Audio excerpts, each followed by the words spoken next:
Tinseltown was no comparison to the underground. Welcome to I Be Suffer. What? The people at the center of the earth are about to get a visitor. That one's factual. Kathy I Ireland like it. is the alien from LA. Also a fact.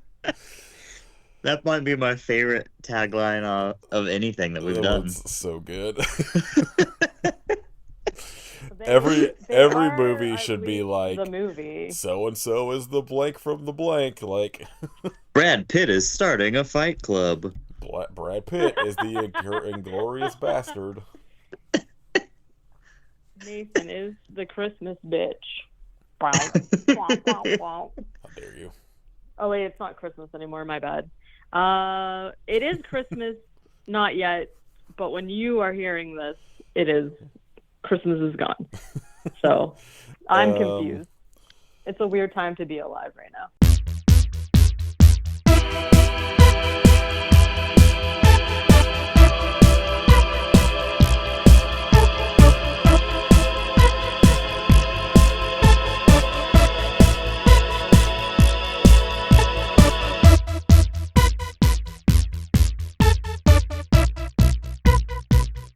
This is episode 236 of I Be Suffer. I am celebrating Christmas in December.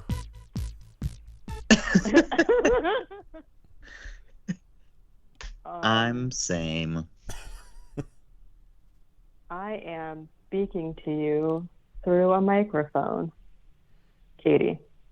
Comma Katie. We've all lost it. Yeah. So I hope you suffer hosts are nearing the end. Yeah. The next episode after this, it'll be all back fine and normal. But we're recording this in the middle of fucking me working like 10 days. Kit just worked a 14-hour shift or some shit. Katie's buying a house, so everybody's losing their minds over here.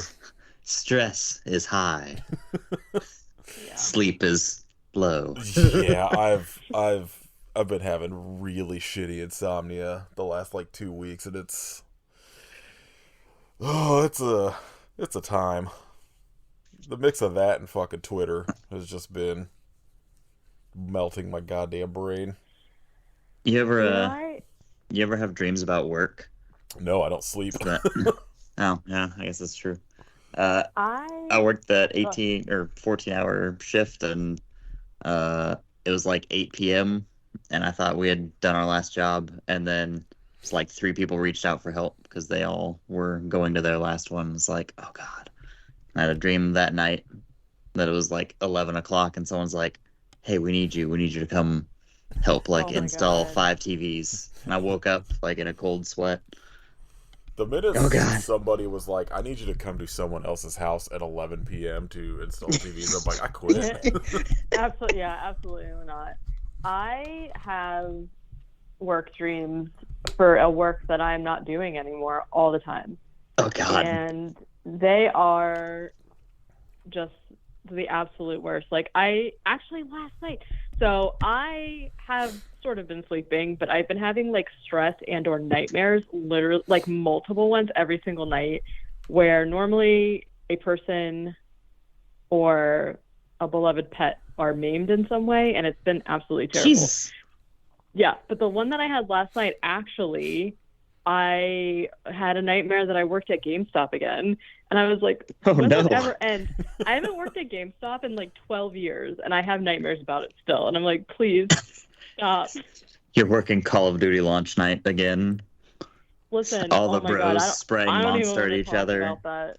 Literally. That or like the Maddens were the worst. Like, you do not need a football game at 12:01 p.m. It's the Like, same as just it was go last home. year with a different roster. Like, get some sleep. I did Literally. that once when Mario Kart for the Wii came out, or the Wii U, whichever one. Yeah. I think it was the Wii, actually. Where I remember I pre-ordered it, like, not even realizing it was like a midnight release, just like, was just pre-ordering it to get it. And they Yeah. sent me the email or whatever saying it was going to be released at midnight. I was like, oh, fuck it, I work nights, I'll just go get it. And there was like 2 people there because it was Mario Yeah. Kart. Yeah. The only one that I went to that I wasn't like a working person. Like working at GameStop was when the Switch came out. Like we went just because like whatever. But again, 5 people were able to pre-order it, so there was like 5 people there. So it wasn't that big of a deal. But working is the worst. Everybody should stop doing it. Yeah. If everyone just stops, then it'll be fine. Yeah. Yeah. I'm sure. If we don't need food, fuck it. Everybody just stop. Yeah. Just give the food for free. It's fine. Yeah. That's what I do. We do not need to be slaving away for Fruit Quake Mountain Dew, you know? It's just the Amen. I have one of those in my refrigerator and I really don't want to drink it. Have you tried it yet? No. Caitlin bought it for me like the day after we recorded the episode you tried it, because like they didn't know I didn't want it or whatever. Like I was like not interested. Which I mean I'll try it now that I have it. I just like I keep forgetting it's there. You should go get it because I have a regular Mountain Dew. I guess was overreacting. I re-listened to. I stand by what I said, but I do think it was a little dramatic. Okay, I think I said it tasted like vomited eggnog, which reflecting back, I guess that was a dramatic. But I think both Shane and Tiffany were just kind of like, yeah, it's whatever. I don't think you'll like it at all because it's definitely like a spiced drink, like a holiday spice flavor, but like I don't know. I stand by it's the worst one. Oh yeah, I have no doubt. Yeah, I could probably put it in Caitlin's bong. I'm sure they'd be stoked about that. That sounds awful. Who needs bong water when you can have bong dew? Fruit Quake Mountain Dew in there. We're talking about Alien from LA from 1988. But first we're smoking Fruit Quake. Yeah, I smoked that Fruit Quake. Now That's bound to make you sleep. Maybe forever. I think that would just make my heart explode. The dirt nap, so to speak. Yeah. Alien from LA. In my opinion, a banger. I gave it 5 stars this time. Doesn't deserve it, but like I gave it 5 stars because I put 5 stars for the Kathy Ireland poster I had in my room when I was 13. Aww. Fair. I know Kid has seen it at least once before, and Katie, I'm assuming this was a first time watch. Correct. All right, what'd y'all think? Katie, go for it. I actually really liked it. Do your voice. Do the Kathy Ireland voice. I actually really liked it. That's pretty good. That is pretty good. I, first of all, was very confused about what this movie was going to be because I thought for some reason that this was a Jill Ireland movie. They're not related at all. She's a very different actress. And so I was like, man, what a weird, this is like because the only movies that I've seen with her in it are obviously like Charles Bronson movies. And so I was like, this is really strange. Kathy then Ireland? When I saw it, no, Jill Ireland. Oh, I was like, wait. You just caught my attention. Yeah. Herein it lied my problem here. So, and then when I saw that this movie was from 1988, I was like, that's really strange because then Kathy Ireland showed up and I was like, wow, she looks really young. I was like, wait, what's going on here? And I had to like pause and like figure my life out. So, aside from being really confused at first, I really liked it. I think overall it's like pretty fun. I liked the plot. Like, I liked everything about it. I have a few issues, of course. One Not being... long enough. I didn't have a problem with the No, I'm just kidding. I don't appreciate that they were referring to her as the big boned lady the whole time. It's so weird. I don't know what that was about, because she is like a supermodel, very normal of a person, like literally. I mean, like, I think wasn't she like a Playboy or something? I think that's the joke, is that like, swimsuit. Like, oh yeah, but she was also like, she was a obviously, but like, I think that's obviously the joke, but it also doesn't make sense because literally everyone else in the movie is like the same size as her. Right. And so, like, I understand that, like, watching this movie, most of it is, like, satire, right? Like, they're making fun of, there's, like, a whole weird romance thing that they make fun of in it. Like, a lot of it's satire. I get that was probably supposed to be a joke, but, like, no. Because, like, I don't know. I get it's a joke. Like, they make fun of her voice. They make fun of, like, her ex-boyfriend in the very beginning is like, your hair is ugly. You're stupid. I hate you. Your glasses are stupid. You walk like I don't know. And so it's like, I get it's a joke because she's obviously gorgeous. Her voice is definitely Incredible. Unique, I would say. But, like, other than that, I don't know. I didn't like it because they like, maybe if it was like a one-off line, it would have been like, haha, but they like consistently call her that, and so that was like kind of weird. I think the problem is there's no, like, it literally like just starts happening where someone just starts calling her like the big boned alien, but there's no like joke behind it, I guess. Right. Like, the joke is that she's a supermodel in real life, but like, there's no reason. It's not like anyone sees her and she's bigger than anyone else. They just start calling her that. It's very like, very weird. Like, I find it funny at this point solely because I've seen this movie a million times and I'm just like, it's such a like ludicrous thing, but like, it's definitely a weird joke that I'm curious if there was like an explanation for that was cut out somewhere, because like, Vinegar Syndrome released the Blu-ray of this, but there's really like no bonus stuff on it. Yeah. Although I would love to hear a Kathy Ireland fucking commentary track about making it. Yeah, tell in us voice. what's going on here. Yeah. So that's kind of just like a small thing I did not appreciate. But other than that, the only thing that was like a little weird for me, just like as part of the experience of watching the movie, is that I think that a lot of it, I don't know if this is true at all, but it sounded to me like there was a lot of voiceover work. Yeah.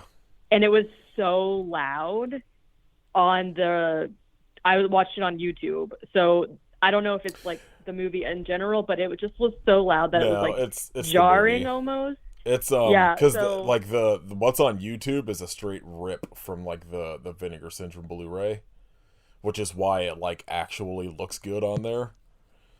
Because it looks good. I had seen this on like, USA at like 2 a.m. or some shit in the 90s. Like, this is one of those movies, and like, I think I'd watched a YouTube rip of it before the Vinegar Syndrome Blu-ray came out, and it looked like shit, but it still had the same sort of, like, thing, because, like, I assume the way this was shot, it was probably the way, like, Italian movies are shot, where they're just, like, all this shit happening, and they're not trying to, like, quiet their set. They're just like, fuck it, we'll just do it later in voiceover. But hers especially is, like, so obvious that it's just, like, not happening on set. Yeah, and because I think when you and it makes sense, like if you watch the movie, like the sets that they're in, I'm sure would have been so difficult because it's like, kind of like industrial, whatever.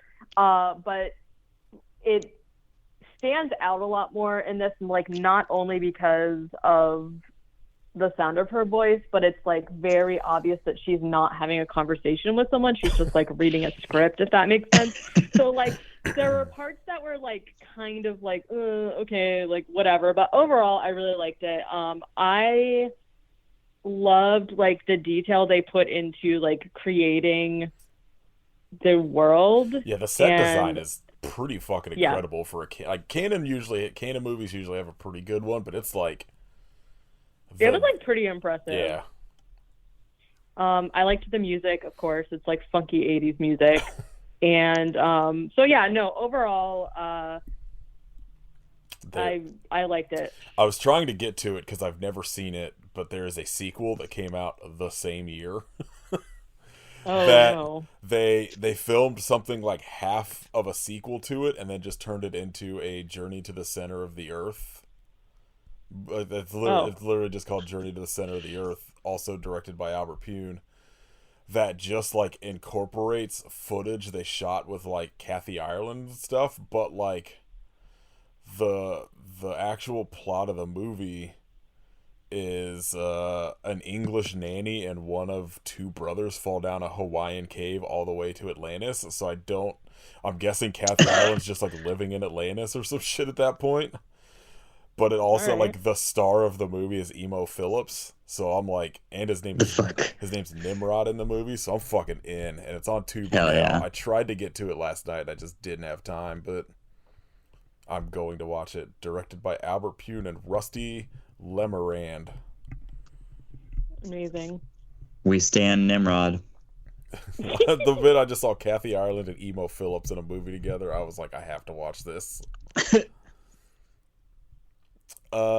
Kit, I know you've seen it before, and I'm guessing by your rating, it's fine. Yeah, it's okay. It's one of those things where I think it's, it's weird and it's fun enough, but the first time I watched it, I was like, all right, well, I don't need to ever watch that again. And then like 2 weeks later, we decided to watch it for the podcast. I was like, all right, well, I guess I'll watch it again. But no, it's not my favorite Pyun, Yeah. I really like his weird action stuff. But this is one I think if I had seen it as a kid, I would like it way more, and it would kind of have that nostalgia factor for me, because it's like feels right in that wheelhouse with what are they? The Full Moon movies, like, was it Pet Shop and like Prehysteria and shit. And stuff. Like it feels right in line with those tone wise. So I think I would have liked it way more if I had seen it as a kid, but still as is. I mean, I think it's pretty fun, but I think like I'm really curious if this movie was like originally supposed to be like scarier until maybe like Kathy Ireland signed on.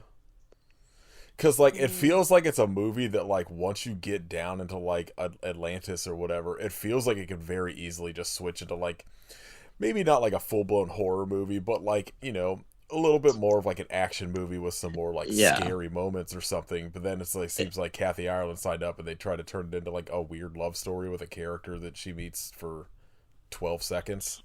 Yeah. Okay, I actually love that like weird plot, because like I said, going along with the fact that like a lot of this it's like a satire, I really liked the fact that like the main guy, whose name is Gus, that she meets, that she like saves, and then he saves her, and they're like together off and on throughout the whole movie. Like, spoiler alert, I love that she did not end up with him, because that's like such a common trope or whatever, but that she just like falls in love with this dude that she sees for like 2 minutes, who's like, I do not have time to fall in love with you right now, maybe some other time, or like whatever. I just thought it was like so weird, and it made me laugh. I liked it.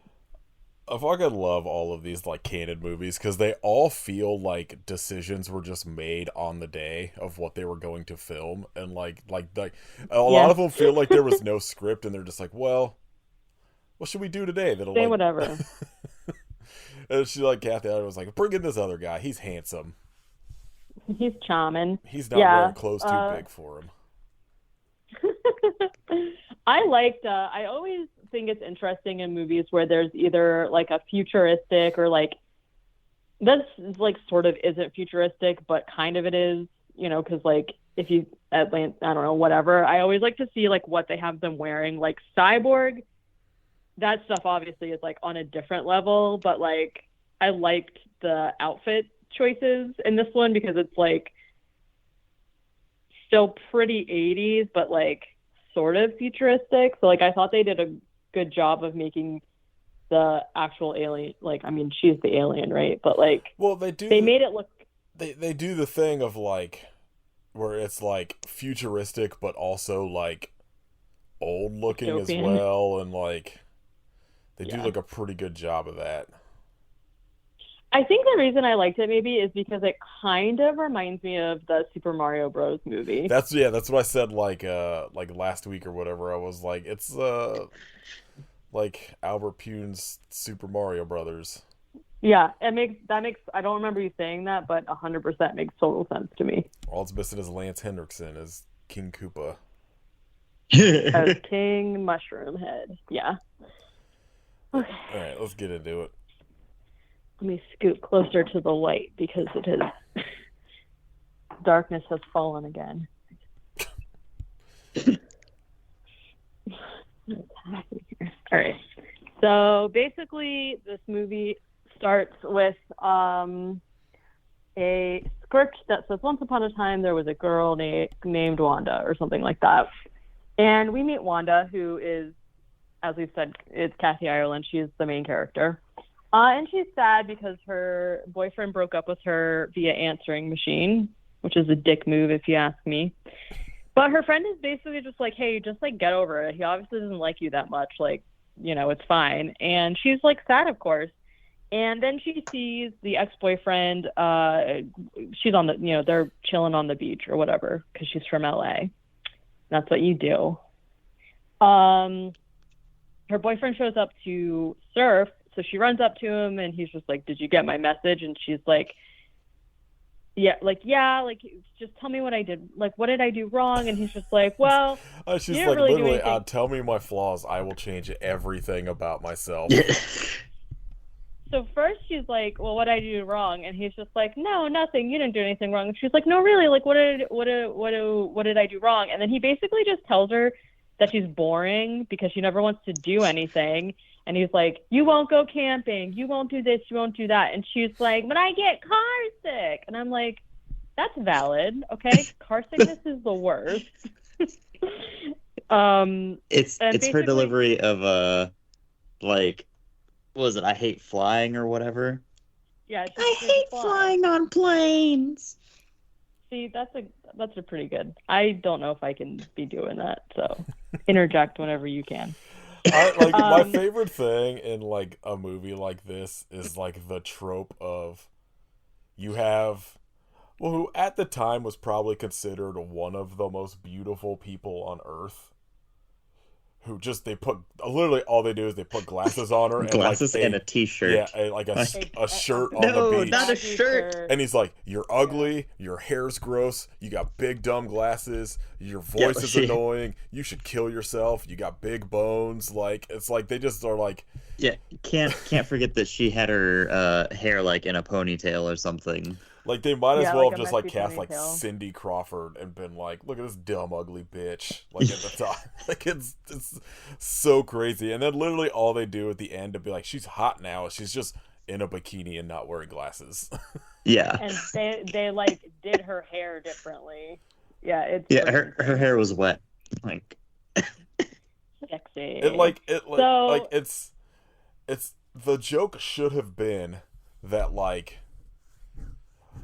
don't even make the jokes like that, like she, you know, like the boyfriend should just broke up for her for like whatever reason, he's like cheating on her, whatever.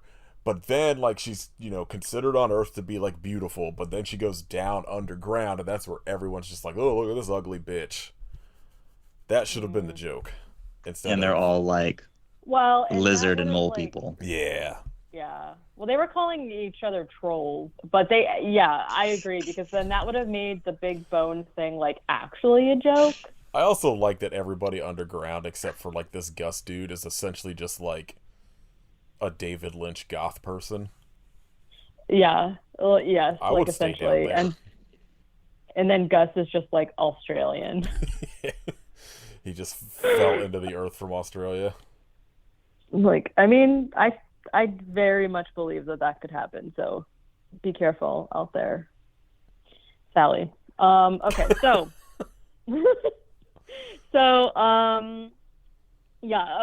so basically he's just like, you never want to do anything, you wasted my whole summer, like, you're ugly, you walk like a clod, this, that, and the other thing. And she's just like, you know, she kind of just is like, all right, what can she basically just says like, I'll change, Just tell me what you don't like about me. And like, yeah, that goes on and on. So then he like walks away to go surfing or whatever. Wanda and her friend go to this like Shake Shack kind of thing. And basically, this part also made me laugh really hard because Wanda is basically complaining about how she's useless and everybody leaves her. And the friend is basically just like, well, you know, your boyfriend was just like an idiot. Like, who cares about him? And then she goes on to be like, well, even my parents left me. And then her friend's just like, your dad's an explorer and your mom got hit by a car. She didn't have a choice. And she's like, I guess so. It just, the delivery of the lines here was just very funny. Her delivery is kind of baffling. Like, everything sounds like a question, and it's all like, all such like, so like slowly spoken. It's very, it's very much a choice. It is.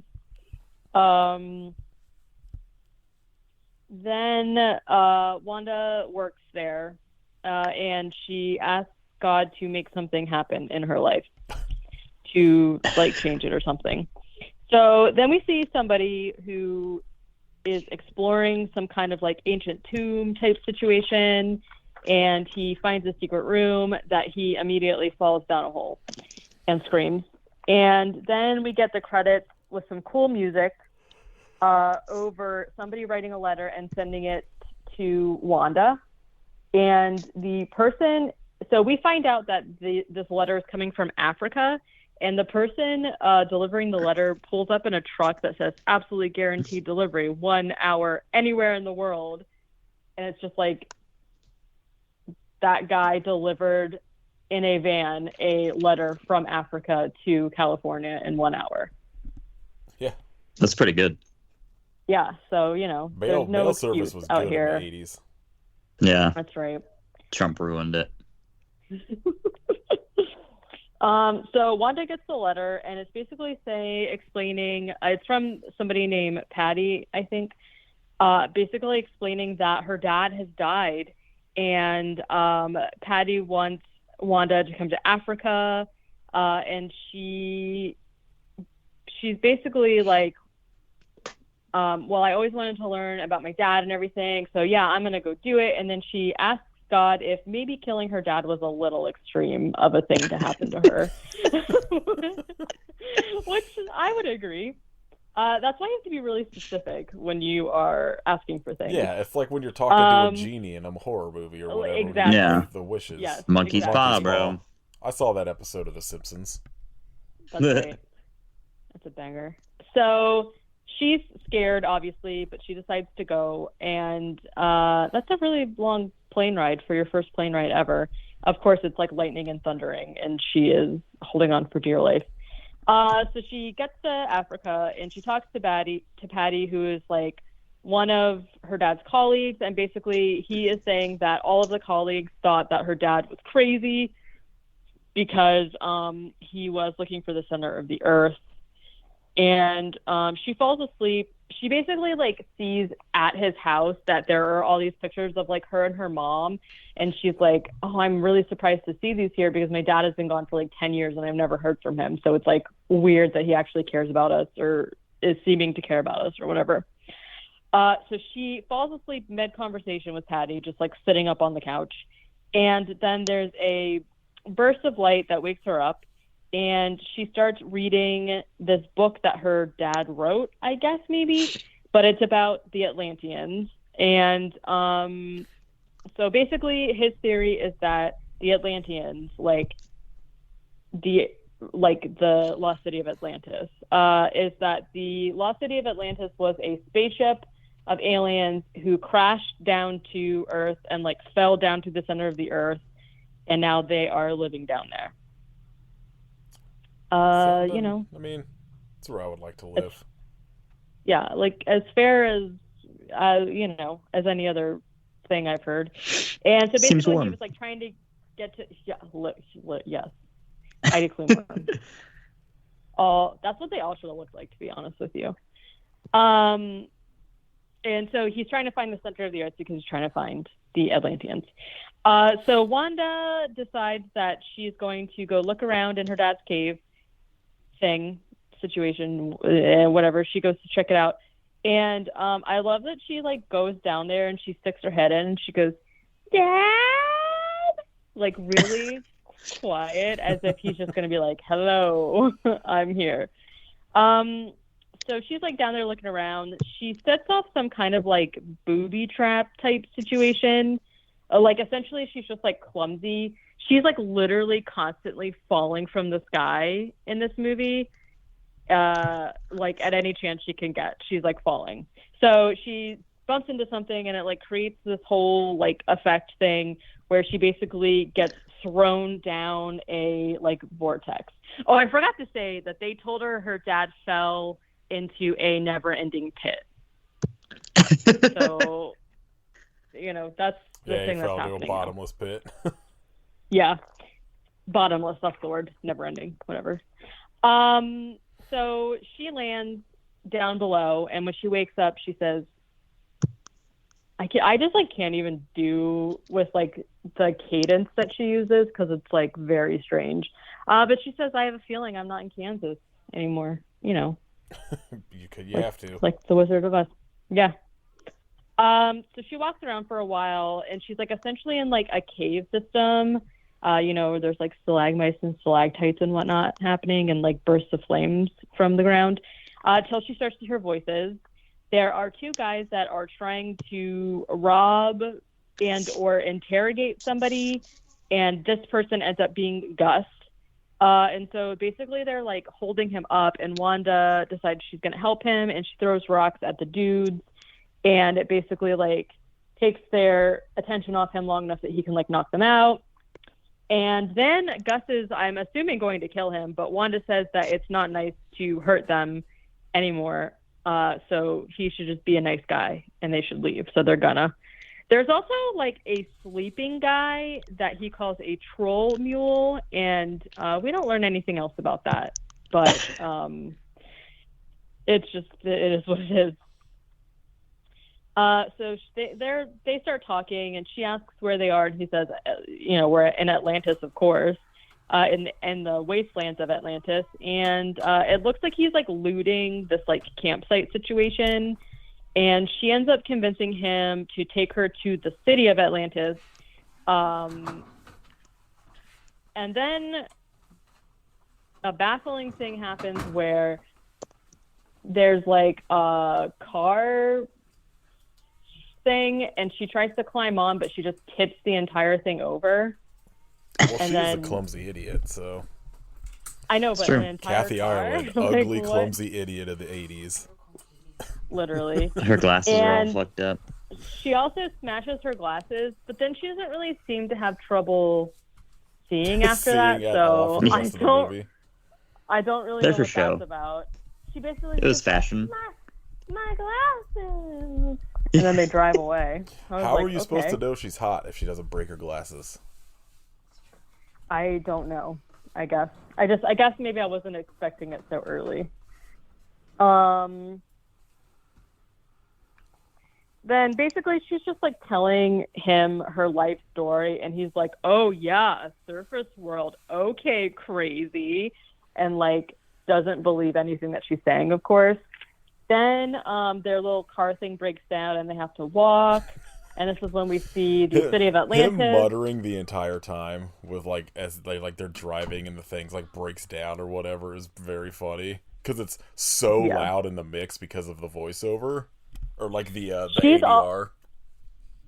She's also like still talking to him the whole time, like throughout that. Yeah, so it's like just both of them talking at full blast.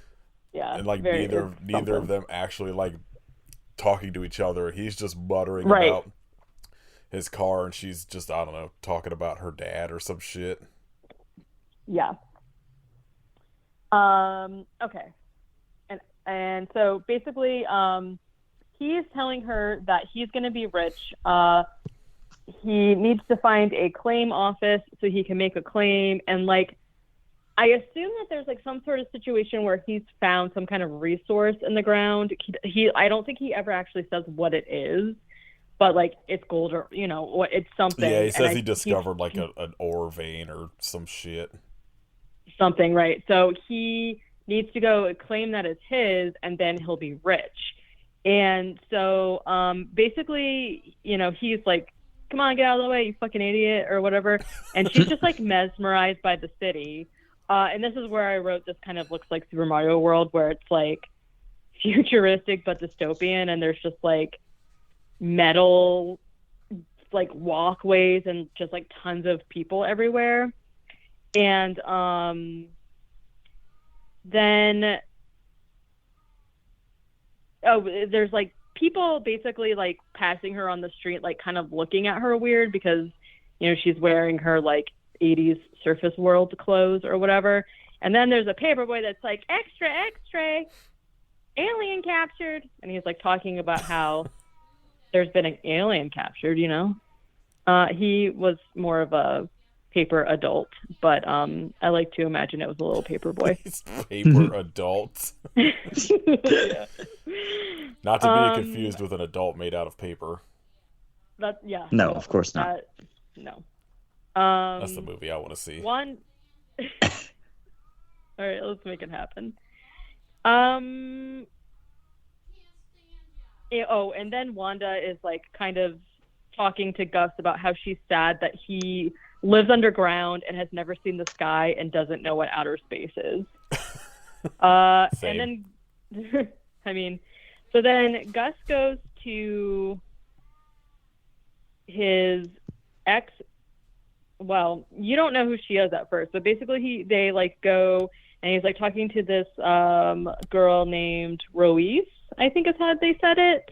And it really cracked me up when I looked at the credits and saw that this person also doubles as playing Wanda's aunt, because Wanda's aunt as a character is just like so over the top. Like you can tell by looking at her that she's like something going on with her, and I just thought it was very funny. There's like a handful of actors in this that play like 2 or 3 different roles. Yeah. It's very interesting. Like surface role and then like underground. Well, undersurface. Like, one of the actresses plays like the general, a character named Shank. It's like somebody from a claims thing, like. Yeah. It's the Lon Chaney of this movie. So, and so basically he's like, listen, I came back here because I'm going to be rich now. And she's just basically just like, yeah, whatever, I don't care about you. Then there are, throughout this whole movie and at the end, there are like news programs on playing either in the background or they're like the focus of the movie. And at this point, this person is talking about, a newscaster is talking about how the claims that there has been an alien captured are fake and like don't listen to them or whatever. At one point somebody says that and then someone else comes on the screen and says like lying asshole or something like that, and it was really funny. Just like random. Wanda is able to like take a shower and get clean because they come in from the wasteland completely covered in mud. And then she sticks her face in a face improver, which just puts makeup on her, like the very lightest bit of makeup. It doesn't even look like it changes her face whatsoever from like. Oh no! She gets like some eyeshadow and eyeliner, and that's it. But now she's just like her hair's out of her face a little bit, so now she's just like gorgeous. And basically, Ruiz comes down, gives her a dress, and says like, "Listen, you better be careful out there because if you look different, you're gonna get kidnapped and whatnot. It's like dangerous here." And then we see like a very brief, oh my God, okay, I have to talk about one thing. We see a very brief scene of somebody being interrogated by like government type officials, and obviously we know this is her dad. So Gus is talking to Ruiz about basically when he he's apologizing because he ran out on their wedding so that he could find this like oil vein or whatever it is. And he's just like, yeah, like, I'm sorry I ran out on our wedding, but like, I thought I could make us rich. And she's just like, I haven't heard from you in a year. And he's like, come on, baby, you know. And meanwhile, Wanda immediately wanders outside, even though she's just been told not to. And we see it with Ruiz too, and then we see this immediately with Wanda. They're wearing like toe shoes. Yeah. You know, like the shoes where you can see the individual toes, only theirs kind of looked like spandex or something, and it was very gross, and I hated it. Shoes are comfortable. No, they're so gross. I mean, I hate the way they look, but I've tried them on because, like, I like the barefoot shoes like work for me, but I can't deal with the toe thing, so I had to find like the ones that are like a regular shoe with that sort of like sole or whatever, like the sole those are made out of. Yeah. But yeah, I can't deal with the feeling of like the actual toe things. Your toes. I don't want to see the outline of someone's toes. Keep that to yourself. Everybody should just be barefoot all the time. No, barefoot is legal. Yeah. No, I don't think so. Ugh, that grosses me out so much to think about. It's more so that I can't imagine walking out. I can't. Ooh, no, thank you. There's so much gross stuff that goes on. I don't want to be stepping. Do you know how many times Let's just leave it at that. I see shit like reels or something of somebody on like the New York City subway where they're like barefoot and shit. That's so gross. Their feet are like completely black and like gross on the bottom, where they're just like, it's just somebody who like wore heels on their night out and didn't feel like wearing them anymore, just like takes them off and just walking around New York City in the subway barefoot. It's so gross. I can't. That person definitely lost everything below the knee. Yeah, literally. To some sort of new fucking leg disease. That's how zombie apocalypses happen. So just keep your shoes on, people. So Wanda's out there like looking around or whatever, and somebody whose name is Shank tries to. Good name. Very good name.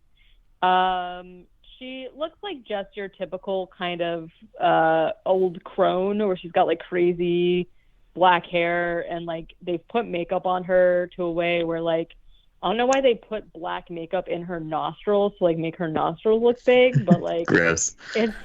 I'm assuming because like Nathan said, like she plays more than one person, so I'm assuming like they were just trying to make it not.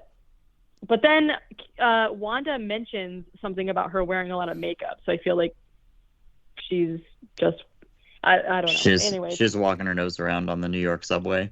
Literally, yeah. I think that's what's happening. Ew. Bare nose is legal. It should be. Everyone put a fucking mask back on. Put your nose away. Yeah. Cover your nose up. Yeah, so Shank is trying to inject Wanda with something and steal her, essentially. But Gus comes out and accidentally just, like, knocks Shank out of the way or whatever, and she, like, scampers off. So basically he's like, okay, I can't go to the claims office until tomorrow, so I'm going to help you find your dad. And but he can't think on an empty stomach, so they are going to go to a restaurant and eat dinner. And when the food arrives, it is like styrofoam and a worm brownie. Oh, yeah. There's also some multicolored chips. Not a warm brownie, a worm brownie. Yeah. I didn't enunciate very well. Good brownie. Well, the worms could be warm. It looks like they probably are. It looks like packing peanut situations, like the ones that are like green, pink, and white or whatever that they just like put on a plate. And then they were like, here you go. And he's like, delicious. That wasn't a good accent, but he's really into it. And she basically is like, just like not going to eat it. then Shank is in the restaurant next to them and waits until Gus leaves to make a phone call. And then she injects her with whatever it is that she has. And then she like leads her away. And she takes her to some kind of like fighting arena situation where we meet the boss, whose name is Mambino. I think it's yeah. Is that it? For some reason I thought it was like Bambino or something, but no, yeah, I think Mambino. It's Mambino. Either way, he has extremely long red eyelashes. It's like perfect fucking character Upsetting. design. They go down to like his mouth almost. I don't want to surprise you, but I think he's been in like 5 fucking Tim Burton movies too. Yeah. He's also in Freaked. There you go. And A star. Benji's very own Christmas Story. Aww. So that's where he got the eyelashes from. He just wanted to carry, you know. He looks like he should be in fucking Twin Peaks. Like the way his character is designed, yeah. I'm surprised he's not in a David Lynch movie. Yeah, I would agree with that. Like he just accidentally fell out of a David Lynch movie into this one.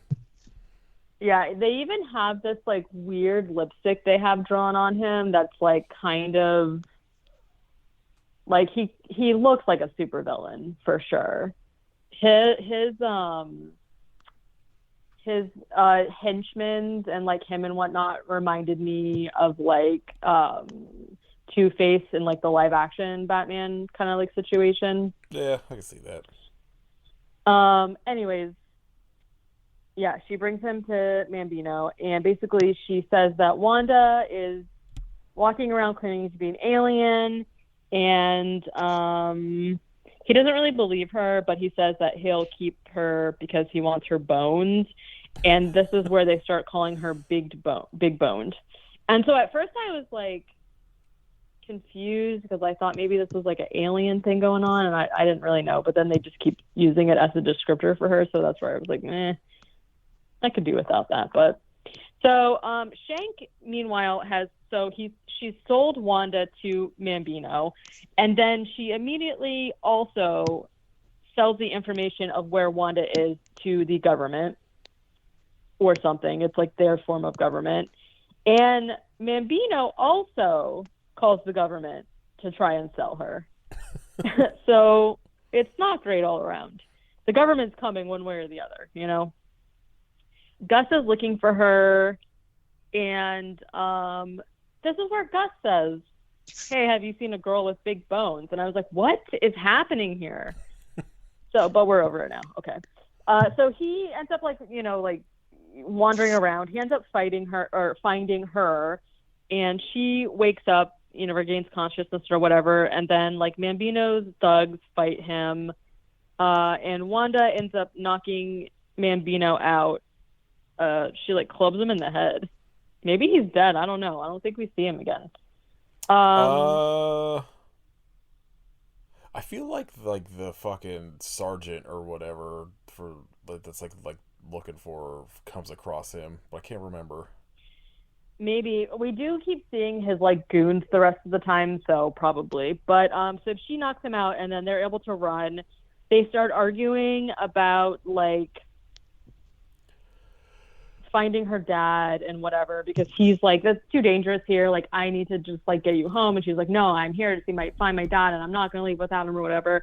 And so then like more thugs come, and they end up getting separated, and he gives her a place to meet him, but she never even tries to go there, by the way. It's fine. This is when the government puts out a bounty for her and shows her face on all the TV screens. And there's like a moment where she's like standing there, and they're like, look out for this alien. And they show her face. And then everybody that's like standing around her just like slowly turns and looks at her. And then they start like grabbing her and stuff and chasing her around.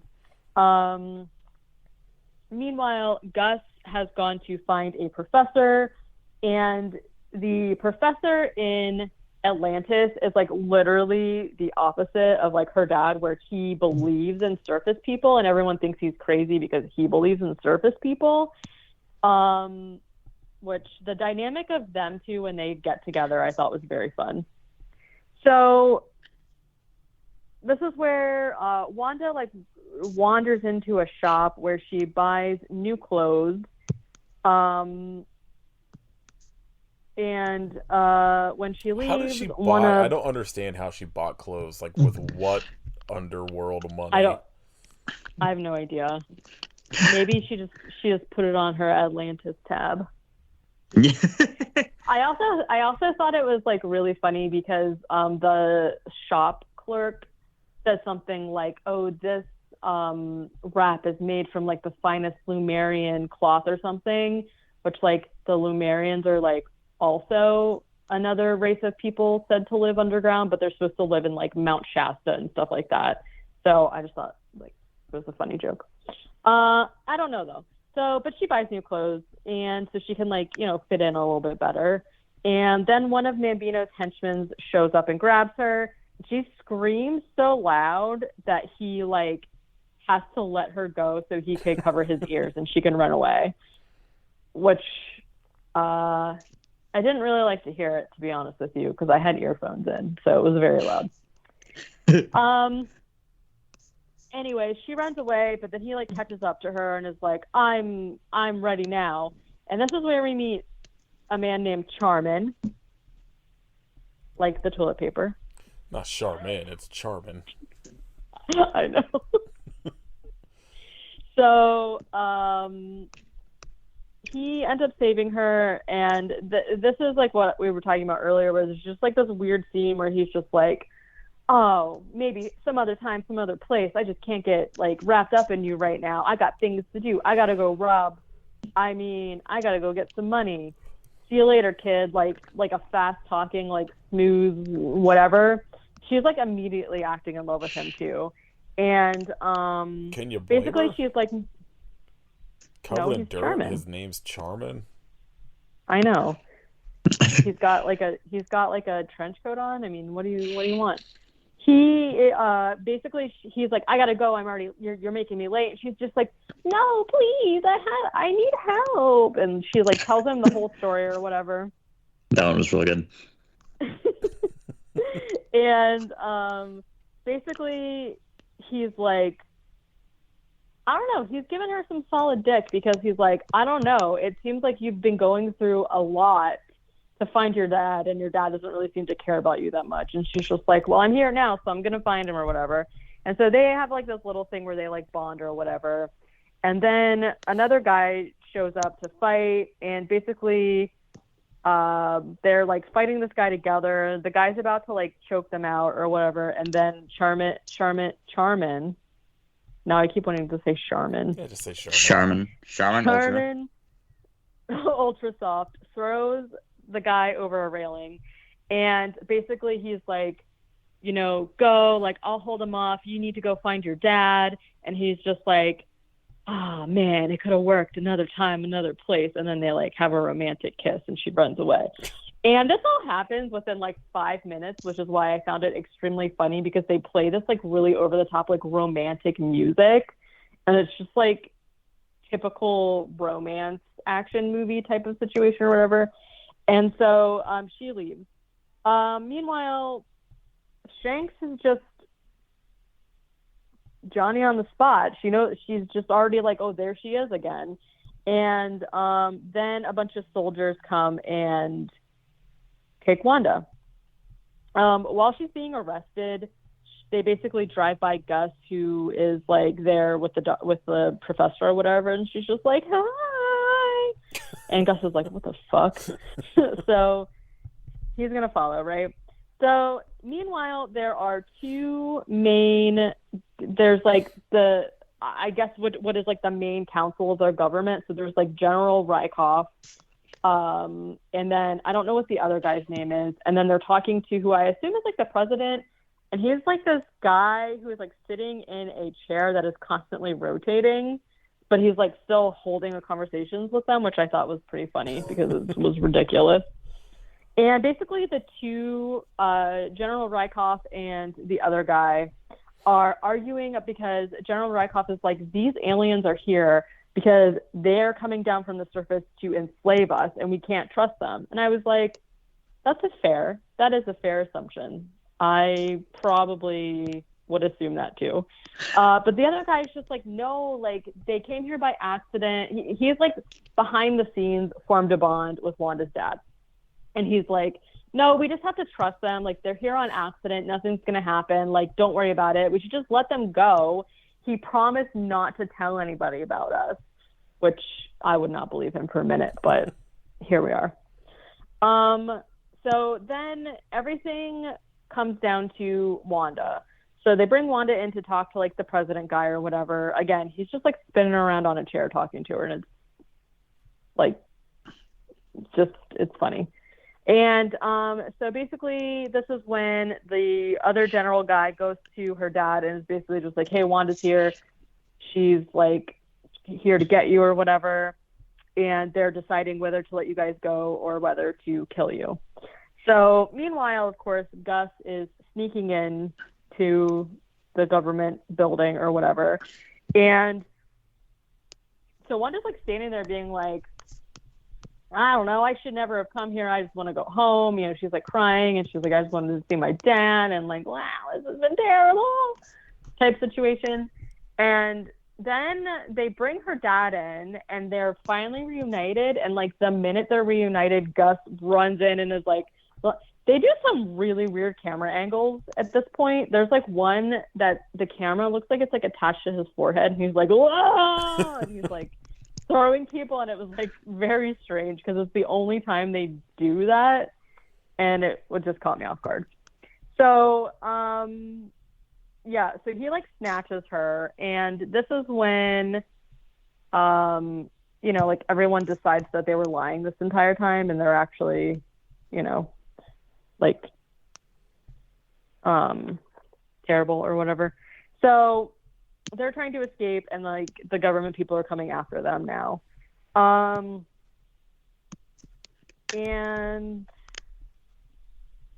I don't know, there's like this weird rivalry between Wyckoff and the other guy too. And she basically is like, I'm going to go take care of this. And then he walks away and she's like, and then I'm going to take care of you. Ooh. That's what she thinks. So,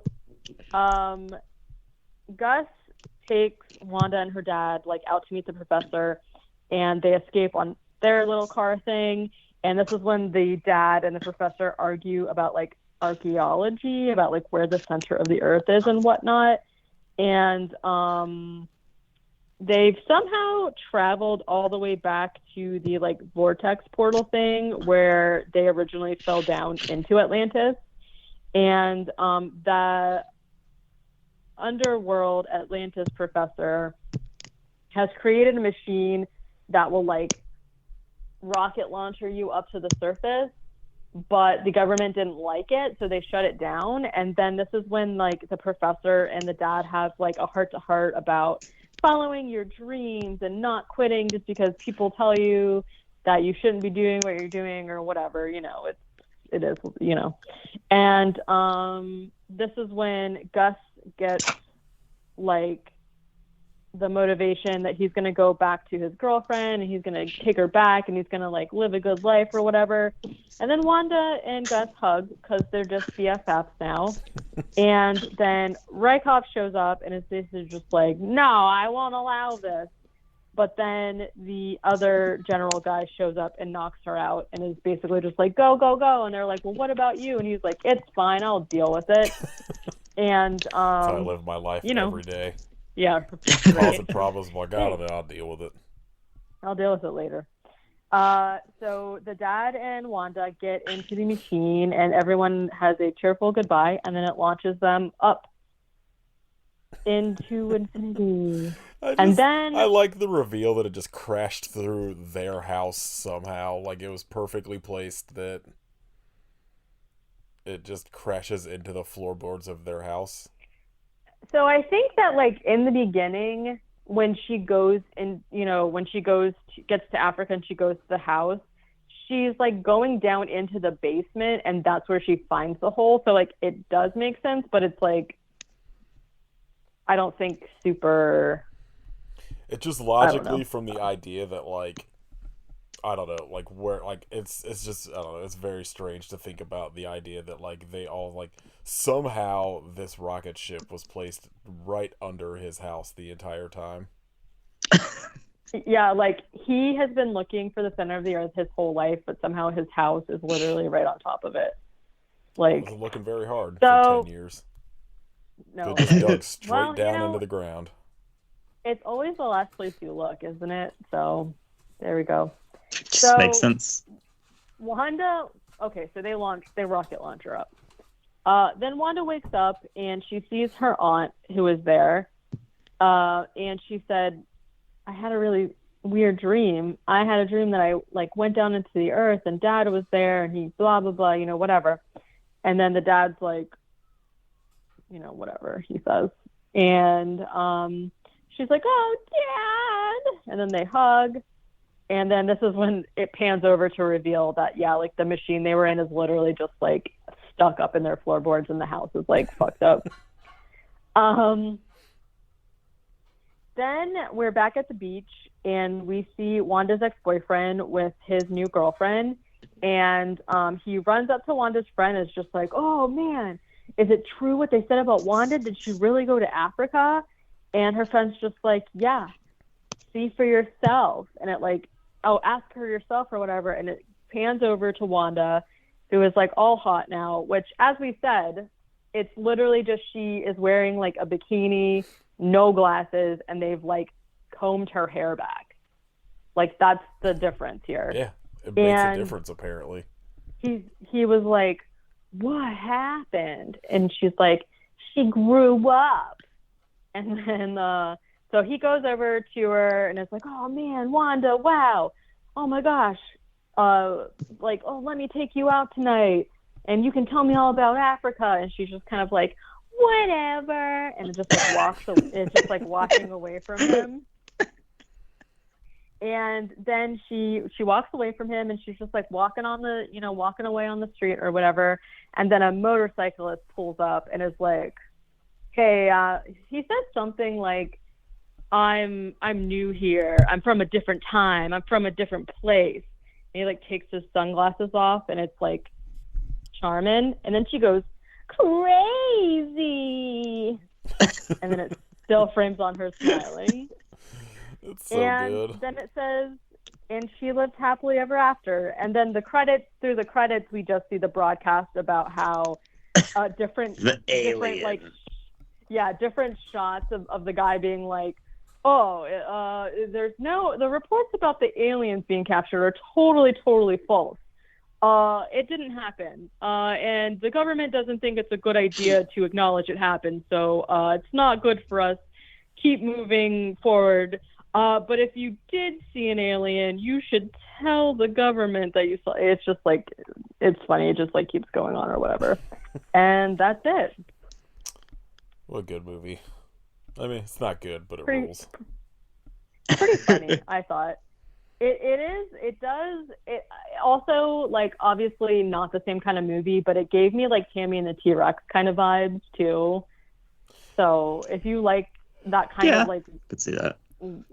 Yeah, I feel like those as like a double feature would be fun. I feel like Albert Pyun was like really good with just like taking what I feel like they probably, whoever wrote like the script for this probably had an idea that it was going to be like a serious movie, and he was like, no, this will probably, like, we should make it goofy, it'll be way better. Yeah, I feel like that's the only mode that he has. Yeah, is let's make it goofy. Because it is like, I've only seen of his movies, I think I've seen obviously Cyborg, I've seen Down Twisted, I've seen Kickboxer too, of course.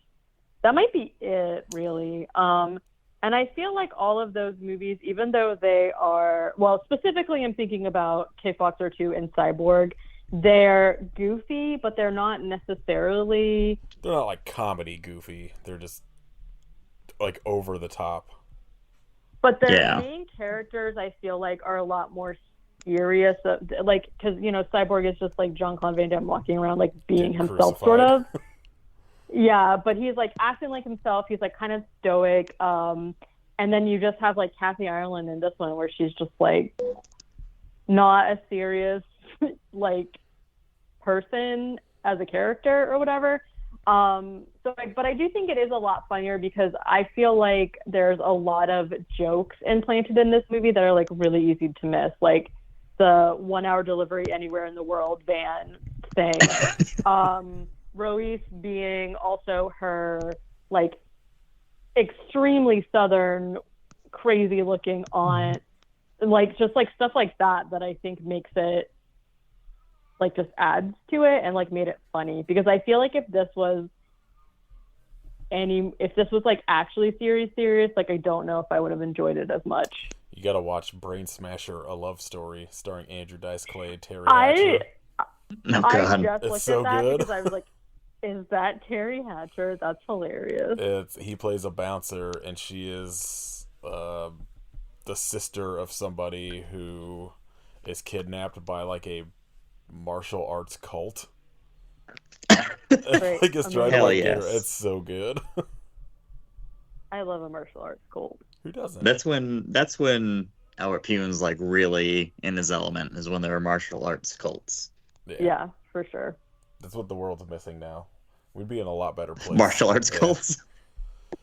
There was kind of like a time period where a lot of movies came out that I thought that like martial arts and or what they call quote unquote ninjas were going to be something I was going to like encounter a lot, because they just like always showed up, and I'm like, oh geez, it's like quicksand. The ninjas are just going to jump out at you, but alas. Yeah, no, I don't come across enough quicksand in my day-to-day life. It's all I slow know. sand. Yeah. Katie, did you look up any news? I tried to, but I didn't really see anything. Like, most of what I saw was like 5 horror movies you won't even remember our Christmas, and I'm like, okay. Christmas very- Evil. Very Yeah, like, important literally. one. Terror Train that just came out in October. the 2B one. Uh-huh. Yeah, Terror Train 2 is coming out next week. Holy shit. Great. So what you're Perfect. saying is we gotta do a double episode soon. Oh yeah. Oh my god. Apparently the Blumhouse Exorcist movie has had to halt production due to have a health scare of somebody. Blummer So sis. hopefully they just don't do it again. Oh no. It just Guess stops. They should just cancel it.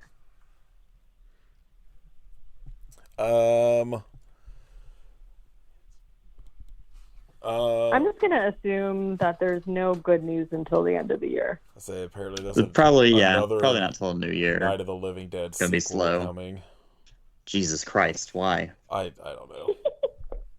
Why not? We can stop. Because it's public You domain. don't have to do this. It's public domain, so It's people enough. keep I know, doing but it. that's not a good enough reason. Katie, did you watch the Scream trailer? Hell no. No, I don't know. You're the one that likes Scream.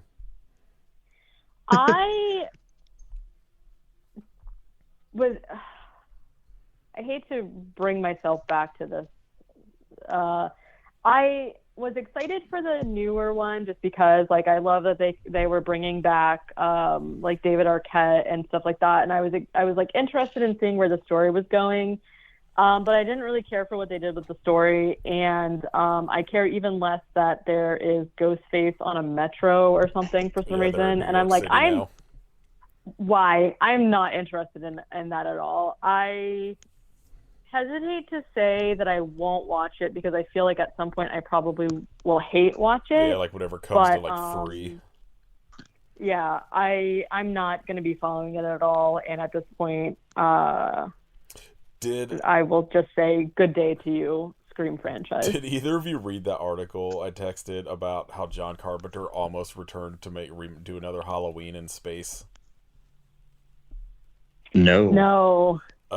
Apparently, at some point, he was like involved in the idea of doing another Halloween that would have had Michael Myers go to space. Fuck. And I was so mad that's the Wow. thing that did not happen.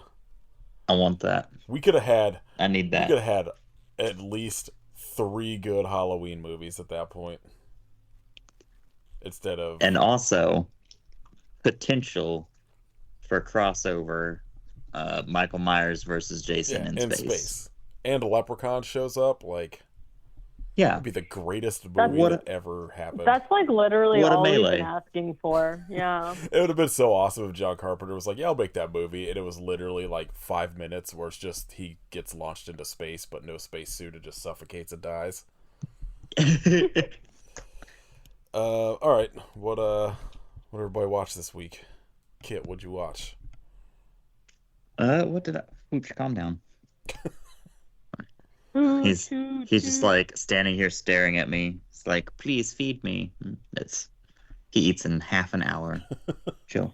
Father, calm I am yourself, little starving man. to death. Withering away.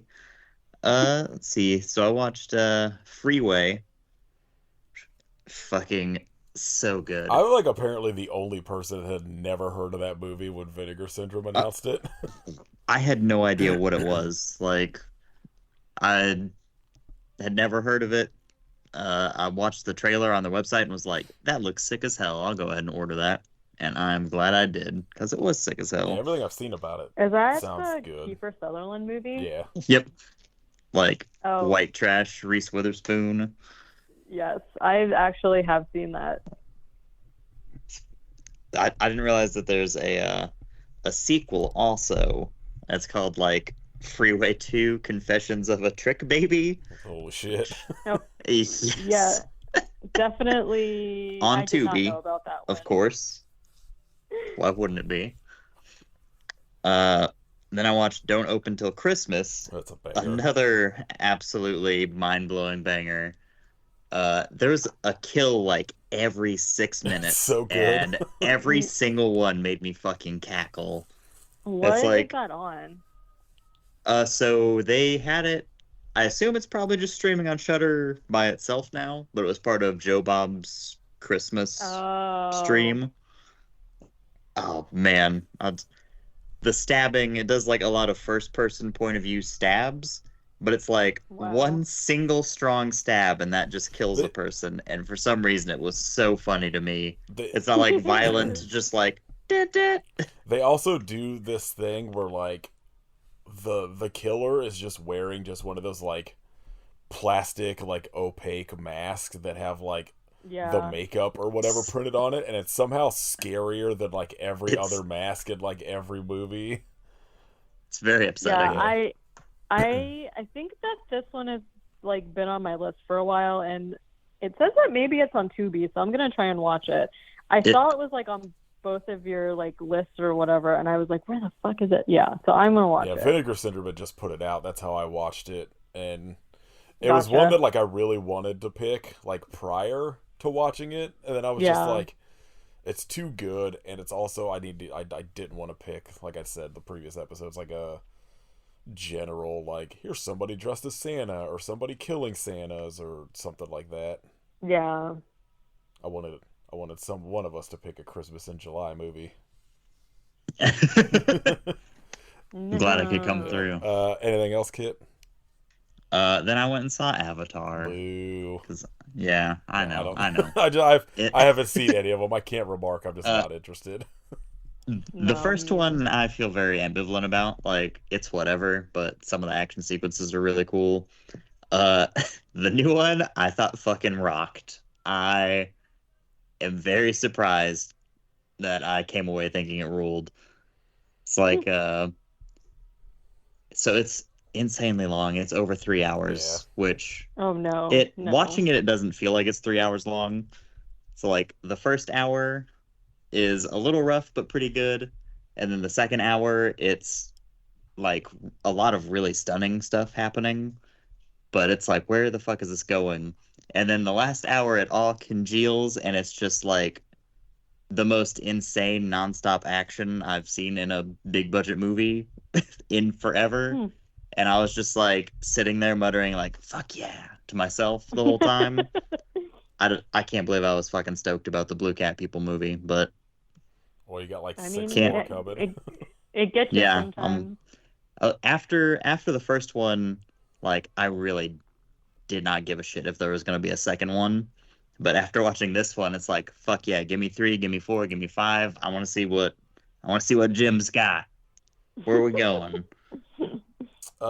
Katie, what'd you watch? Probably not a lot. No, I think I watched a bunch of stuff that was just like on TV. I don't really like pay attention to it. And then last night I rewatched the remake of Miracle on 34th Street. What a fucking weird movie. I saw your tweet about it. You're like, this movie is not as hopeful as I originally thought it was. This movie, like I said, is a remake, and it stars Mara Wilson, who I love. Richard Attenborough plays Santa Claus.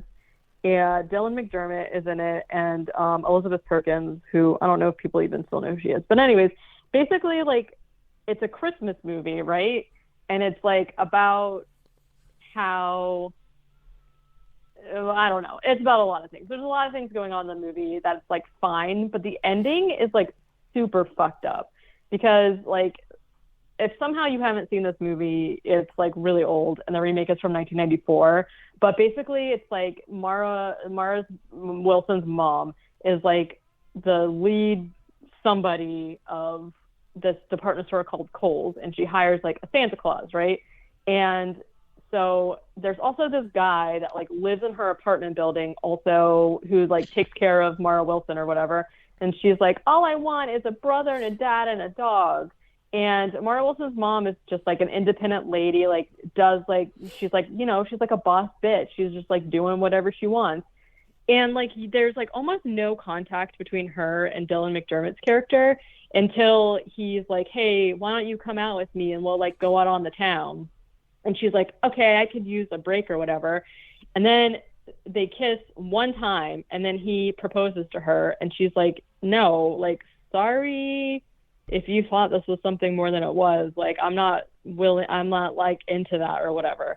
And so then at the end of the movie, like there's like all of this like Santa Claus magic shit going on the whole time, right? And there's like this big court case as to whether Richard Attenborough is like actually Santa Claus or not or whatever. And it's just like fucking stupid, right? And then Mara Wilson's mom and Dylan McDermott just like show up at a church and the priest is like, are you ready to get married? And then they get married. And then the next morning, it's like Christmas morning and Mara Wilson's like, Mom. And then they're just standing there in their bathrobes together. And she's like, we got married. And then they go to like shoot a catalog pictures at this house or whatever. And then, the boss of like the department store is like, here, this house is available if you want to buy it. And so she's like, okay, I guess. And then Mara Wilson is like, yeah, I got everything I wanted except for one thing. And her mom's like, what's that? And then she's like, a baby brother. See ya. And then she runs up the stairs and the mom and Dylan McDermott just like look at each other like, what? And I was like, what the fuck? They just like forced this woman to get married and have another baby. I don't know. I just found it extremely fucking weird as an adult. I did not find it to be the magic of Christmas at all. I have not seen either of them, so I have no idea what you were talking about. That was an extremely long rant, but that's what ends up happening. And I feel like, how is this a beloved Christmas movie? I don't know. Anyways, that's pretty much the only thing I watched that polarized me in any way. Let's see. I watched all of George Romero's movies, because why not? There were a couple I had not seen. I had not seen The Dark Half, which is pretty good. Oh, like the Stephen King one? Yeah. I like that one. I think that's a Stephen King. Yeah. Yeah. Bruiser I had not seen since it came out. I thought Bruiser's a weird one. It's not great, but it's also not like the worst. That's another really unsettling mask. Yeah. I also watched a 40-minute O.J. Simpson documentary he made in 1974 that I had no idea about. Like, That's Now very that's weird. insane.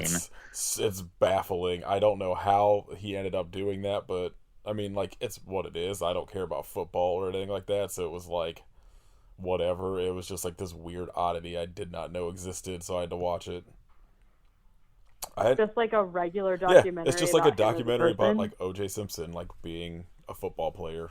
Like probably like some made for TV thing because it's only like 40 something minutes. That's It's so so weird. weird. I hadn't seen Knight Riders in fucking forever. That movie rocks. And then I watched some SOV stuff. I found some playlist with a bunch of SOV movies I had not heard of before on YouTube. So I watched Bikers versus the Undead, which is not good, but has like the most insane number of cast in it, like for an SOV movie I've ever seen. Like it's like they just got like an entire fucking. It's like the town from Halloween Kills just showed up for this weird SOV movie someone made. Because you got like a town full of zombies plus this like biker gang. There's so many people in it. It's wild. I watched Addicted to Murder from 1995, which is like an SOV vampire romantic drama type thing that was pretty The good. fuck? It was very strange, but pretty watchable. And then I watched a movie called Black Past that I don't know anything in it because it was German language and there was only Spanish subtitles, but there was a bunch of like sick like gruesome sort of like death effects and like people melting and shit, and it was pretty good looking. I just don't know what the fuck the story was. I think that's it. I rewatched Run Ronnie Run for the first time since like 2002, the Mr. Show movie, and it's a strange movie.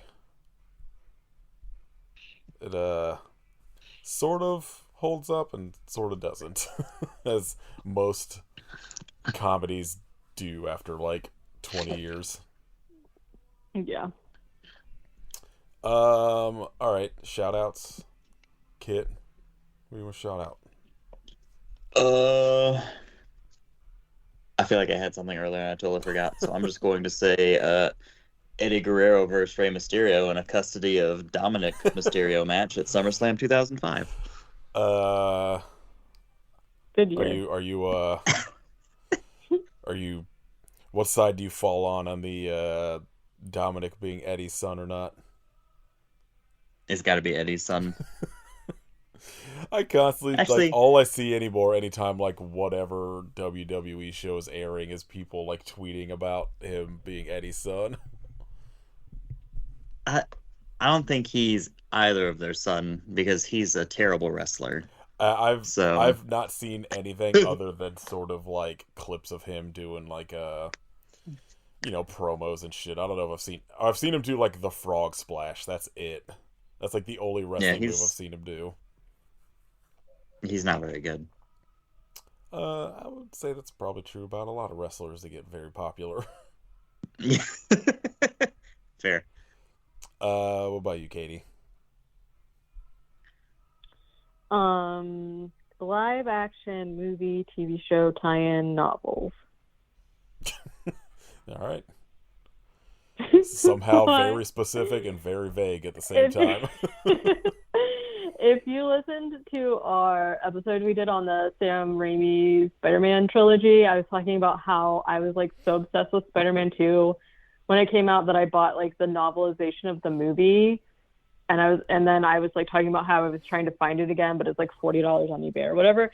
And so then last week I was like at a Dollar General and they had a live action novel for the Flash TV show, but like it's a original story, and I was like, oh my god, I didn't know this existed. And apparently there's 2 Flash ones, there's like a bunch of Green Arrow ones, and then there's some Gotham ones too. So now I'm just like on the hunt. Are there like Second and Charles or Half Price Books there, like where you're at? I do have a second in Charles, but it's like mostly new stuff. Okay. The one like in Ohio that I used weird. to go to was like them, and like Half Price Books had so many of those like movie adaptations or whatever, like the novelizations of movies for like $2. I used to buy so many of them. I have like I I have haven't. a fuck ton of Alien ones, but I'm like, Oh my God, you guys! Oh. I'm also on. Sorry, that the alien thing reminded me. Do you remember that one that you said that Jeff Vandermeer wrote or whatever, the South China Sea? I'm on. the Predator one, yeah. Yeah, sorry, whatever. I'm on like a alert list on like a bunch of different websites, and I'm determined to find it. I'm feeling good about it. Godspeed. I know. I'm like, oh, I need it. I haven't been back to mine specifically to see if they have them, but compared, like, I had a second in Charles in Richmond that was like great, and most of it was the used stuff, and then they would have like a couple tables of new release stuff. But the one here is like almost all new stuff. So like I've only been in it like once or twice to browse because I was like, I'm not coming to like a used bookstore to buy new books. You know what I mean? So I haven't checked, but I definitely will. I used to like, because a lot of like Marvel and DC would release a lot of like original stories as like, you know, novels or whatever. So I'd have a bunch of those. I have these like compendiums of like alien stories from, you know, like the Alien movie universe or whatever, but like I have volume 1 and like volume 3, and I want to like get volume 2 and just like burn through them, but I just like I haven't been able to get to volume 2. Like I love that shit. Like all of those novelizations are just like the original stories of you know, like Alien or even like Marvel or whatever. Just that's my shit. I have like a bunch of them that I still haven't read. I have one that's like X-Men and Star Trek together. So fucking like Patrick Stewart's on the cover twice. It rocks. That's so funny. You know that whoever like wrote that did it specifically so that they could do that. Oh, 100%. I don't even know. It might even be a book that's like predates the movies. I'm not even sure, but that's hilarious. I'm here for it. What if I just shout out? Go listen to Candaria. That's my shout out. I've been having a lot of option paralysis when it comes to music the last like week and a half or so. And I feel like I've had like 2 albums that have even fucking like I've been able to listen all the way through, and Candaria's 300% Density is one of them, so I guess go listen to that. Just well, what? Happy New Year. This is our last episode of the year. Is it? Yeah, because this comes out the day after Christmas, right? Oh yeah, I guess like the episode after it comes out on the 1st. Dun dun. Merry Christmas, Happy New Year, goodbye 2022. Yay, on to another fucking garbage year that's gonna somehow even be worse. Oh my god. 2023 sounds made up. I don't like it. Avatar 3 could save us. I don't even know what comes out, if there's even anything I'm looking forward to coming out next year other than like whatever Marvel's doing. I feel like I don't know what movies are like coming out next year. I have no idea.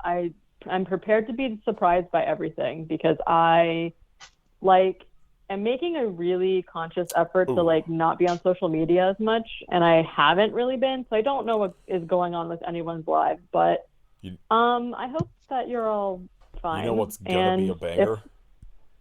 Renfield with Nick Cage. Fuck yeah. Okay, yeah. So slot that. That'll be. And The Nun 2. Barbie.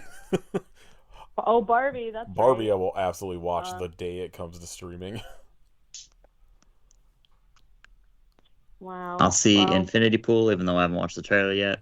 And now it's too late. I'm not going to watch the trailer. I'm just going to go in blind. I'll watch that when it comes to streaming too, even though I do not like Mia Goth. But I like Brendan Cronenberg, so I'll give it a shot. Saw 10 next year. The Meg 2. Yeah, just Saw 10, yeah. perfect timing. Oh, I gotta stay alive until October next year because that's when Dune Part 2 comes out. Fuck. Why October? That's so far away. Oh God. I'm hesitantly skeptical or hesitantly excited about Evil Dead Rise. Same. I like how the first thing you went with was skeptical, even though you know that you were. Well, I was gonna forward say I'm to it a skeptical, little. but like it's one of those things where like even like the 2013 Evil Dead, I was very skeptical about, and it rocked. And I like the show, even the show. I was like, I don't know, but it's pretty fucking great too. So there you go. When does the Batman 2 come out? I wish it was next. I don't know, not till like 20. Transformers. How are they still making Transformers movies?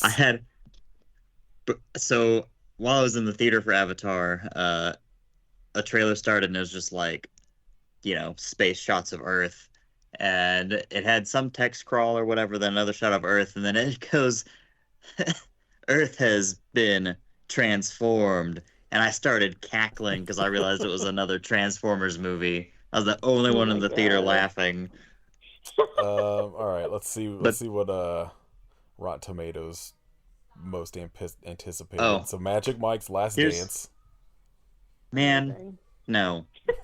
I like Magic Mike 1 and 2. I love them. But they're not bringing back any of the crew for the third one? Kevin Nash ain't there? Yeah. What the fuck? There's no Kevin Nash. There's no Joe Manganiello as Big Dick Ritchie. Like, what? Kid, what's the You point? don't want it to be The Last Dance either. Have you watched Creed? I haven't. I'm always like, I don't like the Rocky movies, but I like Michael B. Jordan a lot. I heard Creed was supposed to be legit good. Yeah, it's supposed to be really good. I've just never gotten to it. I just wondered if you'd seen it or not. I've seen that clip of fucking Michael B. Jordan getting knocked the fuck out for real filming a scene. Oh fuck! Like they're like going to film like one of those punches like where he like snaps backwards, and I think he actually gets hit. I don't know if it was on purpose or like what, but just forgot to pull their punch or something. Yeah, apparently there's a Dungeons and Dragons movie coming out. Looks okay. Okay. Chris Pine Here. and Hugh Grant. Here's the number one film Super Mario for next Brothers. year. No, but I did finally see the trailer for that, and it looks like fucking trash. I'm so in It's on me, every casting except Chris Mario. Pratt. Jack Black as Bowser is incredible. Charlie Day is fucking Luigi, perfect. Seth Rogen, I love Fred Armisen, all of that Keegan-Michael cast. Key. But everyone was so bad in the trailer from what I saw. I don't know, was Jack like, Black. oh, I no. think Jack Black's voice works really well. But like I don't Well, know. but there's also a difference between people who are like actors and people who are voice actors. Right. Like it's not the same thing. And I think some of different them, skill set. Well, that's you can really tell. the problem a lot of these movies do is they'll fill out like the main cast like for 4 or 5 people with just regular actors doing their regular voices, and then they'll get like a bunch of like Keegan-Michael Key is probably going to be fucking great at whatever role he is. Seth Rogen's going to sound just like Seth Rogen, but it'll probably rock. Yeah. Because they probably made him a that's why, very like, high mushroom or something. Chris Pratt in Lego movie or whatever I thought was fine because he's playing just like a normal guy. He's not playing fucking Mario of the Super Mario Brothers. Like, you can't just come and be like, it's me, Mario. That's actually more of an accent than he has, to be honest with you. So, Chris Pratt, his downfall has been very strange. I have almost not seen somebody plummet from like good graces or whatever. So fast and hard, and it was when he got Instagram. So I don't know. I don't know. He's like legitimately got like good comedic timing. Like he's great on Parks and Rec. He's good in the Guardians movies, but he's just like a fucking weirdo in real life that won't shut up about Jesus. Yeah, really weird. And then also the thing that started making me kind of stray away from him was like years ago, and he made this post about how he has a farm, I guess, where they like process their cattle, which is like whatever, you know, that it's neither here nor there. But in the comments, he kind of was like ragging on people who choose not to eat meat in a way that felt derogatory, and I was just like, I don't love that. Like, if you want to raise and process cattle for your family to eat, that's fine, but I don't see how you need to like be like, yeah, you know, I don't know, just use it as a way to like take a dig at people who don't eat meat. I just found really weird, and then it just kind of just kept getting worse from there for me. So I still like him as Star-Lord. I'll still watch Parks and Rec, but like, I don't know, this was really the misstep. Nobody should have hired him for this. He's absolutely terrible casting for any voiceover that's not just general white guy. Yeah, literally. When does that weird dinosaur Kylo Ren movie come out? I don't know what you're talking about. The weird what? Kylo Ren dinosaur? Oh, February, I think. Okay. 65, or maybe it's March. Yeah. Yeah, I finally saw the trailer for that, and that looks insane. March 10th. I'm in. Cool. Yeah, I'm looking forward to that one. The little screenshot of the trailer or whatever on Rotten Tomatoes for that, I thought it was Keanu Reeves because it's just got the big YouTube symbol across his face. So it's just like facial hair and black hair on that. Yeah, yeah, that's fair. I'd fucking watch that. Yeah. Fast X, there's Guardians 3. Mission Impossible. That's what I was about to say. Oh my gosh. So you saw the Transformers trailer. Are there Transformer monkeys in this movie? Yeah, so it's like the Beast Wars Jesus Christ. Beast Wars set. Which, if they had done that like 15 years ago, I'd be losing my fucking mind. I can't wait to see how bad Indiana Jones is. I still haven't watched the trailer. I don't think I ever watched the last one. All I've ever seen is the clip of the fucking refrigerator. And like something of like the aliens, but like I'm not a fan in general, but I just want to see 90-year-old fucking Harrison Ford. De-aged. Yeah. Let him go. You know, you don't need to be in stuff anymore. You've done your duty. Yeah. Oh man, there was a lot of bullshit the second half of the year. Wonka. Untitled Ghostbusters Afterlife sequel. Jesus, why are we doing that? Another Aquaman, another Ghostbusters, apparently a remake of The Color Purple. Wonka, another Hunger Games. Ooh, fucking Blumhouse Exorcist, Kraven the Hunter, which is gonna be terrible, but I'm gonna watch. Another Quiet Place spinoff. I appreciate Warner Brothers' commitment to putting out this fucking Flash movie. I can't fucking... Come on, man. Katie and I have talked about it on, like, the comic book bonus episodes we've doing, but, like, they canceled Batgirl with Michael Keaton and Brendan Fraser, which everybody wanted to see. Like, didn't even cancel it. Filmed it, finished it, and then shelved it. They were going to make a Michael Keaton Batman Beyond movie that they flat out canceled, but they're still going forward with this fucking Flash movie with fucking Ezra Miller. I don't understand it. That, to be fair, I don't think anyone was clamoring for a Ezra Miller Flash movie to begin with. I was when they said it was Flashpoint. I was fucking way in. And then Ezra Miller started. They started going on a crazy crime spree and kidnapping teenagers. Yeah, it's baffling. But I guess if you have Ezra Miller, Ben Affleck, Michael Keaton, fucking the dude that directed the It movies on board, I guess you have to. I don't know. I don't understand the fucking mindset of spending that much money to make Batgirl and then just shelving it and not even putting it on like HBO Max or some shit. Right. A fucking terrible time to be alive.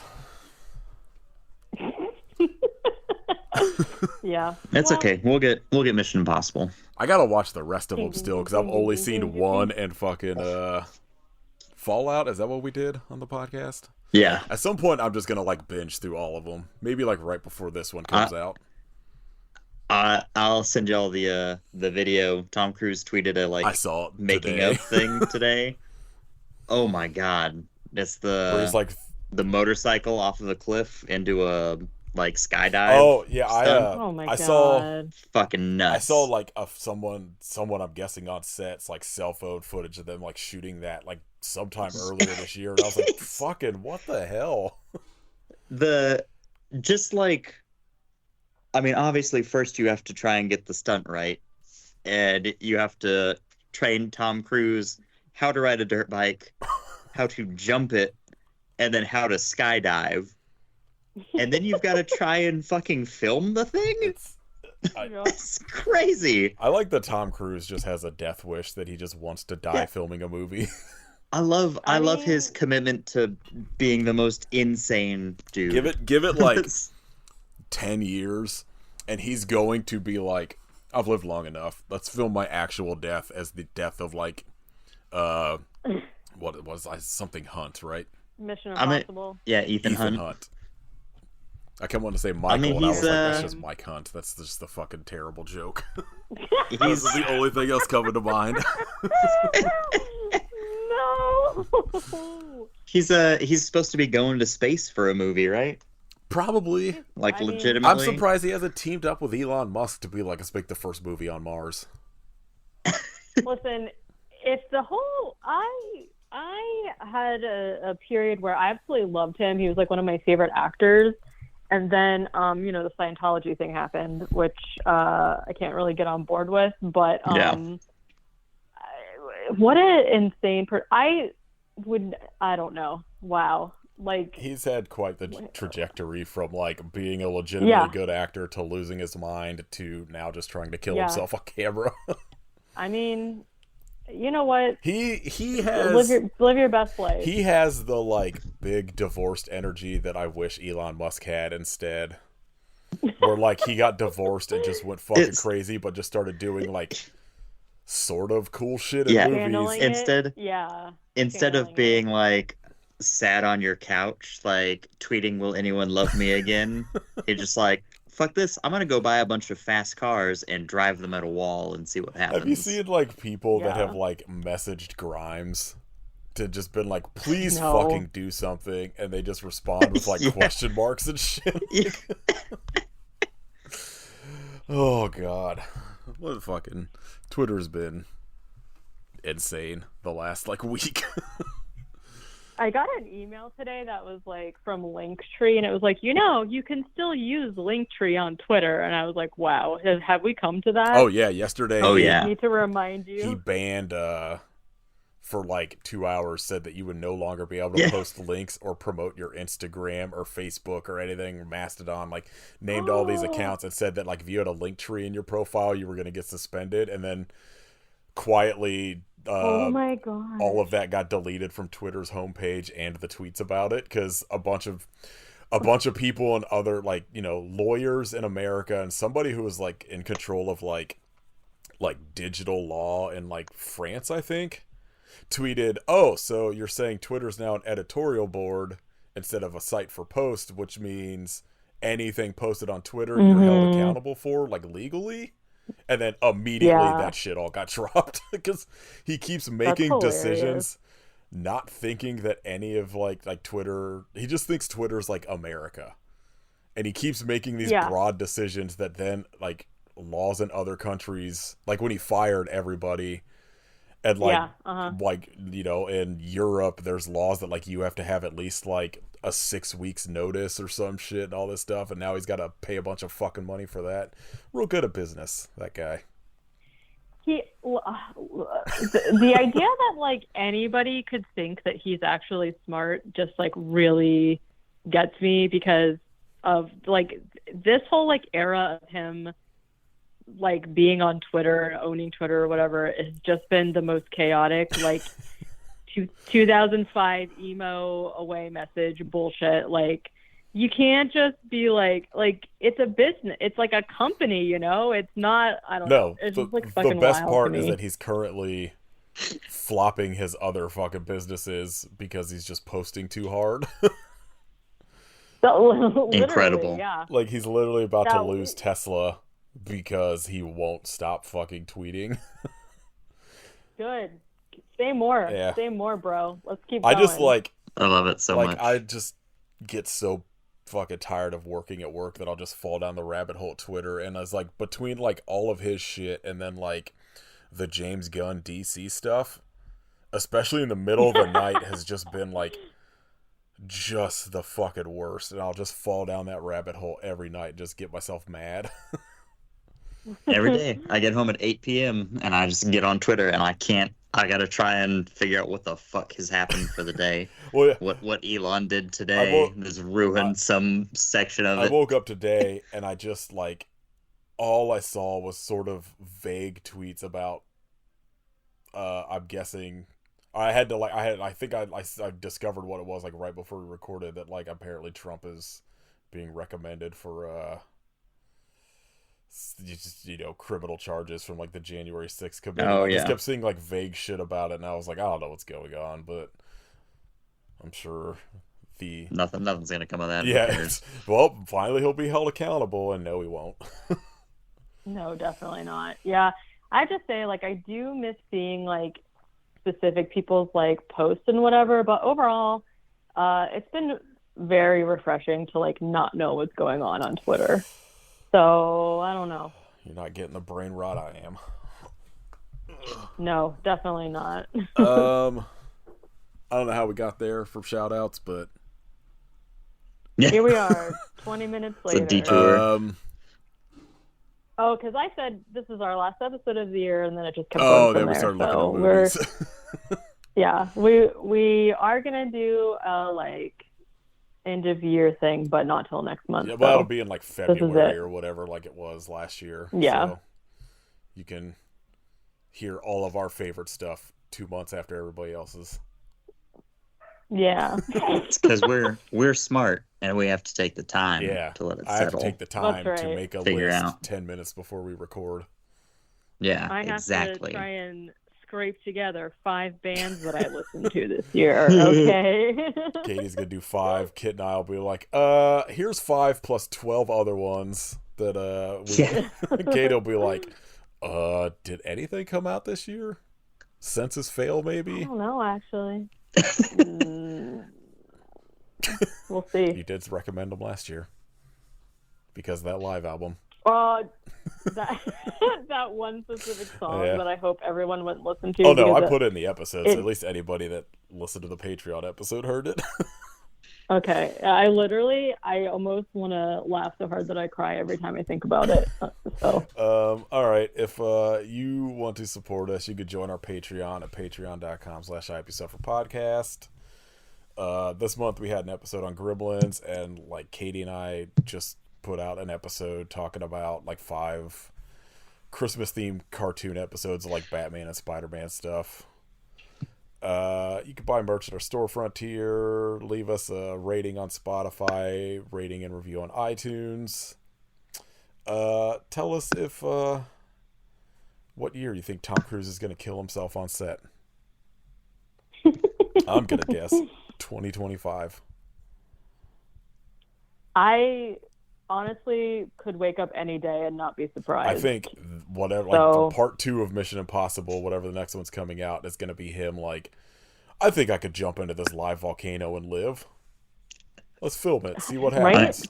Probably, yeah. I mean, the director was like, the only thing that scares me more than him driving a motorcycle off the cliff and skydiving is what we have planned for the next one. It's like, oh God, what? I can't. What? I can't even begin to imagine what insurance is like for those movies. Like, I'm sure he probably is like, I need you to sign 20 forms of consent saying that if you die doing this, it was your choice. There was like, I just don't know how you beat jumping out a plane that's like pretty much in space. Like, there was like, I've heard Kevin Smith talk about like he was getting ready to go film Cop Out, and then like he wanted to go play like a street hockey game. And the studio was like, no, what if you hurt yourself? Like, we're liable because you're, like, filming at that point or whatever. And, like, I can't even imagine Tom Cruise being like, I want to go up to the edge of space and jump out of a plane 165 times or whatever it was. Barf. What king? Problematic king. Yeah, I mean, Absolutely you know. bonkers. Just making the James Bond movies we all wish had been getting made for this, like, just Pierce Brosnan's GoldenEye would have been fucking incredible if he just filmed himself jumping from space. Yeah, that's true. You can follow us on Instagram at I Hope You Suffer Podcast. Follow Kid at Hidden Kitstery and Kitrification of Blood. Go see who he likes more, Winger or White Lion. A joke that none of you will get except me in a week. The answer will not surprise Yeah, you. the answer was Motley Crue. Wow. Well, yeah, I'd take Motley Crue over both those bands every time. Follow Katie at Werewolf Face and join Katie's Patreon at patreon.com/werewolfface. You can listen to my other podcast, 8K Movie Club. Next week. So I'm picking a movie again only because I keep seeing people talk about it and I want to get to it before everyone else covers it. We're going to do The Reconciler, which is No idea what that the is. Christian Saw. No! It is on My Tubi. God. Oh, geez. It's got Roddy Piper in it. It's got to be good. Fucking hell. Oh, This is what he did before he died. It has to be. It's 2015. It's got to be like his last movie, right? Oh my gosh. You know What a terrible year for movies. He's got to be playing fucking like Jigsaw in it, right? Jigsaw. Whatever their Jigsaw. Oh my God, yeah. there was like 4 movies with him after this. How was that possible? Ooh. Like, there's a couple like documentaries he appears in, you know, like WWE documentaries, but there's at least, it looks like at least 4 movies that came out after that. When did he die? 2016, 2017, I think. It's got to be something like that, because it's either that or he filmed a bunch of stuff that just didn't come out till after he died. But Yeah. all right, I say everybody go watch The Reconciler, because how could you turn down Christian Saw? There's no other. I didn't even need to see anything else, and I was like, yes, I'm in. All right. I hope you have big bones, but why? Crazy.